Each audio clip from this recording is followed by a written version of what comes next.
Bon les amis, l'heure est grave, la France est en deuil effectivement, j'ai reçu le premier strike sur la chaîne, c'est extrêmement emmerdant pour plein de raisons, c'est pas très drôle, moi ça me casse beaucoup les couilles, fils de pute. Et aujourd'hui on va parler un petit peu de ça, pour que vous compreniez pourquoi c'est extrêmement casse-couille et pourquoi ça risque de mettre tout simplement en danger la chaîne, et peut-être qu'un jour Pollock n'existera plus. Un peu comme tes neurones, fils de pute, mais eux ils ont jamais existé, enculé. En fait, il faut savoir sur YouTube, si vous ne savez pas et que vous êtes un con, quand vous avez 3 strikes, c'est fini, c'est la fin d'un haricot. Voilà, il faut retourner faire un vrai travail, et ça c'est nul, bien évidemment, c'est pas ce que je veux faire.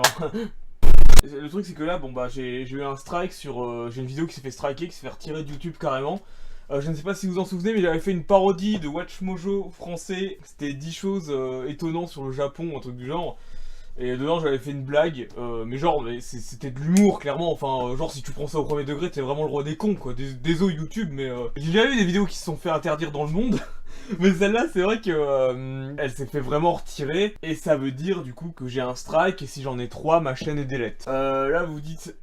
Donc du coup, je suppose que le fait que j'ai attaqué WatchMojo et le fait que je me suis un peu foutu de leur gueule, vu que la raison du strike c'était le motif, un truc du genre contenu frauduleux ou un machin, genre contenu trompeur ou machin quoi que ce soit, je suppose que le fait d'avoir parodié WatchMojo a été considéré par YouTube comme étant un contenu trompeur. Ça veut dire qu'en fait, tant que le strike est encore présent, donc c'est-à-dire il sera plus présent en fin octobre je crois, je vais me calmer sur les taunts envers les autres youtubeurs. Je vois que YouTube n'apprécie pas trop la parodie un peu lol, alors je sais pas si le strike peut venir d'une chaîne YouTube, est-ce que c'est WatchMojo qui s'est plaint, mais en tout cas c'est très problématique. Effectivement, sachez que si la chaîne se fait delete, Q ne sera plus jamais nourri. Hein.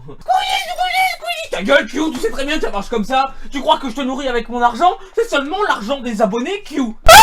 Et là déjà pour le moment il y a plein de vidéos sur la chaîne qui sont passées en privé, il y en a une vingtaine je pense. C'est dangereux en fait de les laisser en public. En tout cas pour le moment, YouTube, merci bien pour votre... Merci pour votre... Je vais pas vous critiquer parce que je risque d'avoir encore un strike. Prenez soin de vous, profitez de vos vacances. Moi je reviens bientôt avec des vraies vidéos un peu plus sympas, un peu plus fun.